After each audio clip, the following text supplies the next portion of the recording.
Hello and welcome to BYJU'S Exam Prep. Welcome to our daily quiz. Now, before we begin, don't forget to support us by liking the video, by sharing your comments, and without fail, subscribe to our channel. So, let's start with the first question for today. Which of the following statements are correct? Kanikkaran are a tribal community found in Kerala and Tamil Nadu. They dwell in the forests of Nilgiri ranges in Kerala and Tamil Nadu. Kanikkaran Nrityam is a form of group dance performed as a rural offering. See, this tribal community known as the Kanikkaran has been in news because according to this article in today's The Hindu, the Indian Institute of Space Science and Technology has been conducting science camps focused on the tribal belts of Kerala. With the objective of promoting scientific temper amongst tribal communities and forest dwelling communities, this initiative has been taken up by the Indian Institute of Space Science and Technology, and the Kanikkaran tribal community of Kerala and Tamil Nadu has been in focus. See, the Kanikkaran are a tribal community found in southern parts of Kerala and Tamil Nadu. According to the 2011 census, this forest dwelling tribal community was 24,000 strong, and they are predominantly found in the forested areas of Thiruvananthapuram and Kollam in Kerala and in southern parts of Tamil Nadu in the Kanyakumari and Tirunelveli districts. Traditionally, the community has practiced agriculture, especially slash and burn agriculture, until it was prohibited. But members of the community have also focused on professions such as fishing, hunting, collection of minor forest produce such as honey, and they often lead a semi nomadic life. Members of this community are particularly known for their rope climbing skills, which they use to collect forest honey. And as part of their unique cultural belief, they perform a type of dance known as the Kanikar Nrityam, which is a group dance performed as a rural offering. So, based on this understanding, we can clearly say that statement number two is incorrect because this tribal community can be found in the forests of Tirunelveli and Kanyakumari region of Tamil Nadu and Thiruvananthapuram and Kollam region of Kerala. They are not found in the Nilgiri ranges. Whereas statements 1 and 3 are absolutely correct, and hence option C would be the right answer. Now let's take a look at the second question. The primary objective of Vibrant Villages program is to create modern, flourishing villages by focusing on rural development, to promote development and communication in border villages, strengthen rural economy by easing bottlenecks in agriculture, or to spread scientific awareness to inculcate a sense of innovation amongst the rural community. See, to answer this question, we need to take a look at an important editorial in today's The Hindu that refers to this program, which is the VPP or the Vibrant Villages program. This program was announced by the Ministry of Home Affairs in last year's budget, and through the Vibrant Village program, the government hopes to improve development and provide better connectivity to border villages, especially those located towards the northern borders of India, which India shares with China and as well as with Pakistan.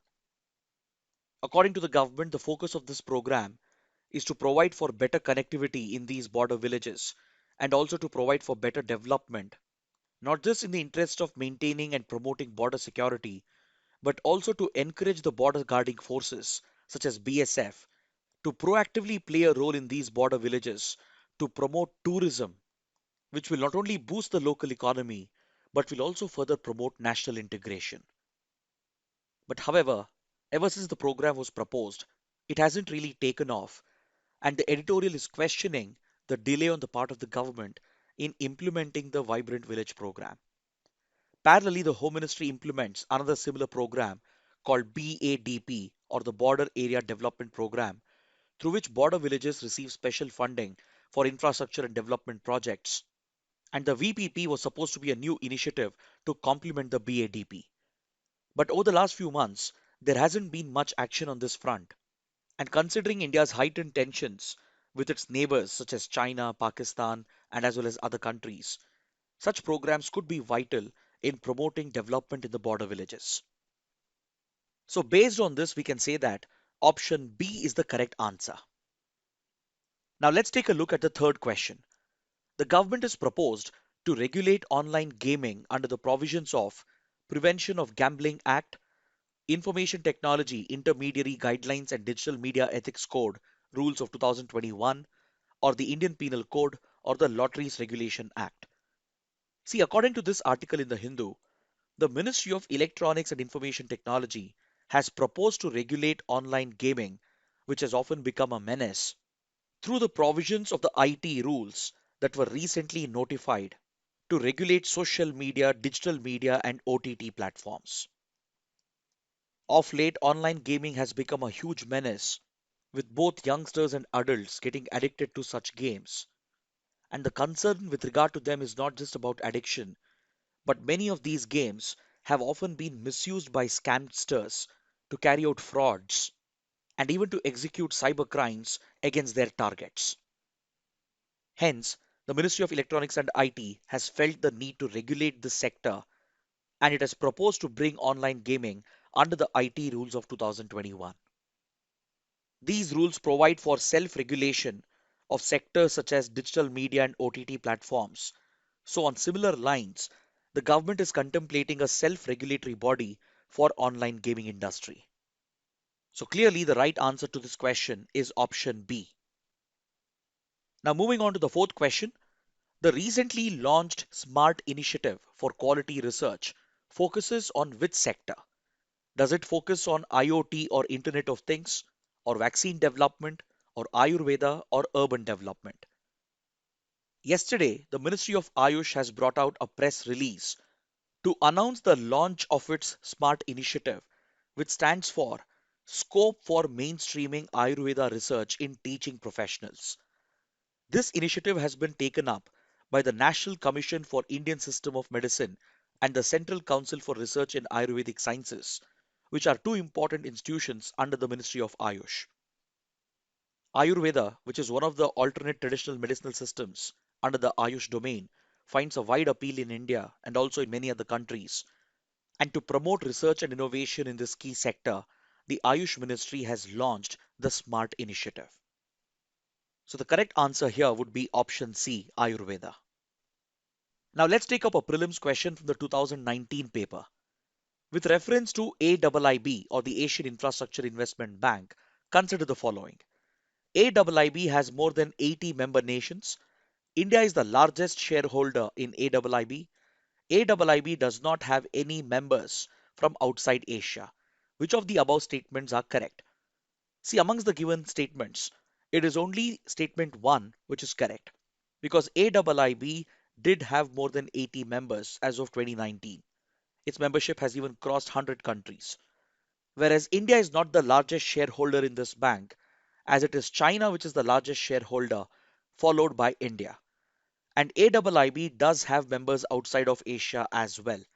There are countries from other parts of the world which also hold membership at this institution, which promotes infrastructure lending, and hence statements 2 and 3 are wrong, and as a result, option A would be the correct answer. Now let's move to the fact of the day and take a look at this important article in today's Indian Express. This article pays tribute to one of India's foremost social reformer, Savitribai Phule. The 3rd of January marks the 192nd birth anniversary of Savitribai Phule, who is not just a widely regarded social reformer, but also happens to be India's first woman teacher. She has left behind a lasting legacy, especially with regard to girls' education and social reforms, along with her husband, and she is considered as a pioneer who not only challenged the social norms and customs in order to fight for women's justice, equality, and their education rights. She is widely regarded as India's first woman teacher, and in her poem, Go Get Education, she gave a call for girls and women to pursue education at any cost, even if it meant breaking the shackles of the caste system and the orthodox traditions of the Indian society.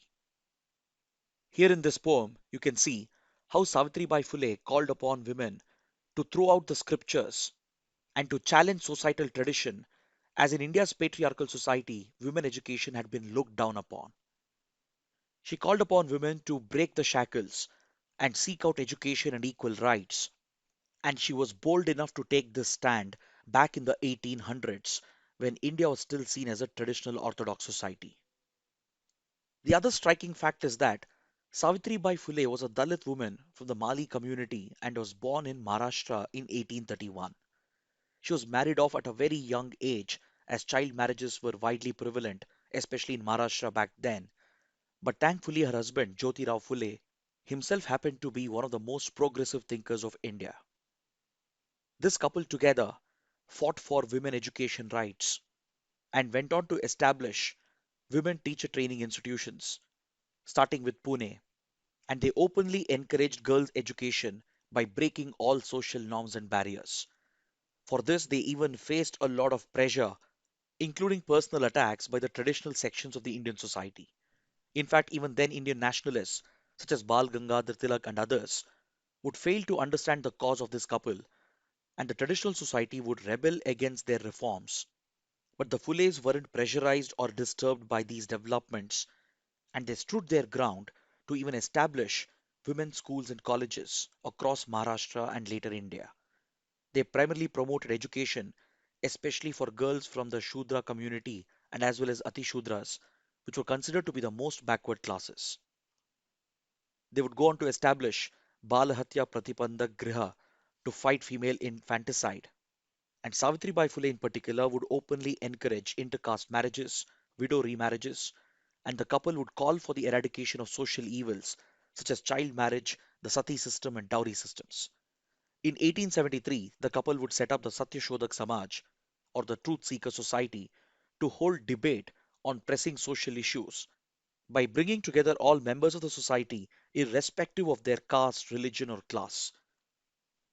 Savitribai Phule would even bring out her literary work in the form of Kavya Phule and Bhavan Kashi Subodh Ratnakar, and has thus made a rich contribution to India's social reforms movement. On this note, I would like to conclude my discussion, and if you found the initiative to be helpful, do support us by liking the video, share your comments, and don't forget to subscribe to our channel. Thanks for watching.